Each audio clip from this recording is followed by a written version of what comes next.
Yep. It's a flat tyre out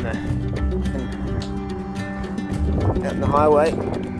My tyre levers have busted, so I'm going to be wheeling the bicycle the 5 kilometres back to the boat.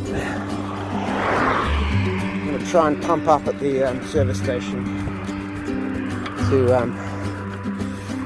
50 or 60 psi and see how far that gets me and see if I can hop between service stations. But I've just gotten back from Adelaide after a shift in aged care in the dementia ward of all places, and I've ridden the motorcycle for 2.5 hours, and now I'm wheeling the bike down the highway. But that's the bike life and the boat life.